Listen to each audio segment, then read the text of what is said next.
যদি চটজলদি কোনো পনিরের রেসিপি চাও বা 8 থেকে 10 মিনিটের মধ্যে কোনো পনিরের রেসিপি তৈরি করতে চাও তাহলে অবশ্যই এই রেসিপিটা একবার ট্রাই করো। এই রেসিপিটা বানানো খুবই সহজ, উপকরণ খুবই কম লাগে এবং সময়ও অনেক কম লাগে। পনিরের এই রেসিপিটা বানানোর জন্য প্রথমে 200 গ্রাম পনির একদম ছোট ছোট টুকরো করে কেটে নিলাম। অন্যদিকে বাটির মধ্যে নিচ্ছি হাফ কাপ টক দই, স্বাদ মতো নুন, হাফ টেবিল চামচ আদা রসুনের পেস্ট, 1 টেবিল চামচ গোলমরিচ গুঁড়ো, হাফ চা চামচ গরম মশলা গুঁড়ো। তবে তোমরা যদি সম্পূর্ণ নিরামিষ অর্থাৎ পেঁয়াজ রসুন ছাড়া বানাতে চাও সেক্ষেত্রে আদা রসুনের পেস্টের বদলে শুধু আদার পেস্ট ব্যবহার করবে। তো যাই হোক, এবার এই সবকিছু খুব ভালো করে একসাথে মিক্সড করে নিয়েছি। এবার এর মধ্যে পনিরগুলোকে দিয়ে সবকিছু খুব ভালো করে একসাথে মিক্সড করে নিচ্ছি। এই পনির রেসিপিটাতে যেহেতু অনেকটা পরিমাণে গোলমরিচ গুঁড়ো ব্যবহার করা হয়, এই পনিরটার টেস্টটা কিন্তু একটু ঝালঝালি হয়। ওইদিকে তো পনিরটা দইয়ের মিশ্রণের সাথে খুব ভালো করে মিক্সড করে দিয়েছি। আর এদিকে ফ্রাইং প্যানের মধ্যে 1 টেবিল চামচ সরষের তেল গরম করে তার মধ্যে 1 চামচ গোটা জিরে, 10টা গোটা গোলমরিচ আর 2টো দারুচিনি দিয়ে দিলাম। এবার এর মধ্যে পনিরটা দিয়ে দিলাম। আর পনিরটা দেওয়ার সময় গ্যাসের ফ্লেমটা মিডিয়াম টু লো ফ্লেমে রেখেছিলাম। এবার এগুলো একটু নেড়ে নিচ্ছি।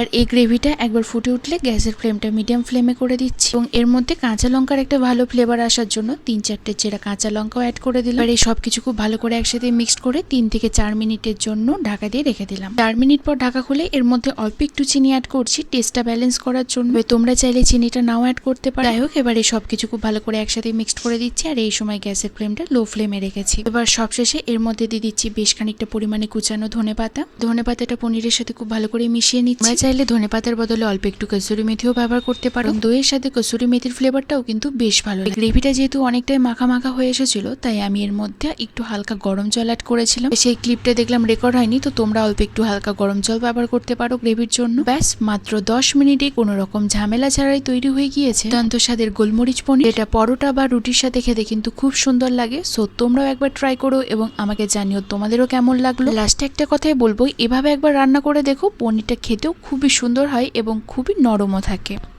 আচ্ছা শোনো, হাতে যদি তোমার মাত্র 8 মিনিট সময় থাকে তাহলে বানিয়ে ফেলতে পারবে পনিরের এই রেসিপিটা। এর জন্য একটা বাটির মধ্যে নিচ্ছি হাফ কাপ টক দই, স্বাদ মতো নুন, হাফ টেবিল চামচ আদা রসুনের পেস্ট, টেবিল চামচ গোলমরিচ গুঁড়ো আর হাফ চামচ গরম মশলা গুঁড়ো। এবার এই সবকিছু খুব ভালো করে 100 গ্রাম কুচানো পনির অ্যাড করে দিলাম। 1.5 টেবিল চামচ গরম সর্ষের তেলের মধ্যে গোটা জিরে, গোটা গোলমরিচ আর 2টো দারচিনি দিয়ে পনিরটা দিয়ে একটু নাড়াচাড়া করে 3-4টে চেরা কাঁচা লঙ্কাও অ্যাড করে দিলাম। গ্যাসের ফ্লেমটা মিডিয়াম টু লো ফ্লেমে রেখে 3 থেকে 4 মিনিটের জন্য ঢাকা দিয়ে রেখে দিলাম। 4 মিনিট পর ঢাকা খুলে টেস্টটা ব্যালেন্স করার জন্য অল্প একটু চিনি অ্যাড করেছি, তোমরা চাইলে নাও দিতে পারো। এবং সবশেষে দিয়ে দিচ্ছি বেশ খানিকটা পরিমাণে কুচানো ধনেপাতা। এবার সবকিছু খুব ভালো করে একসাথে মিশিয়ে নিলেই তৈরি হয়ে যাবে দুর্দান্ত স্বাদের গোলমরিচ পনির। এভাবে পনিরটা রান্না করলে পনিরটা তো টেস্টি হয়, সাথে পনিরগুলো খুবই নরম থাকে।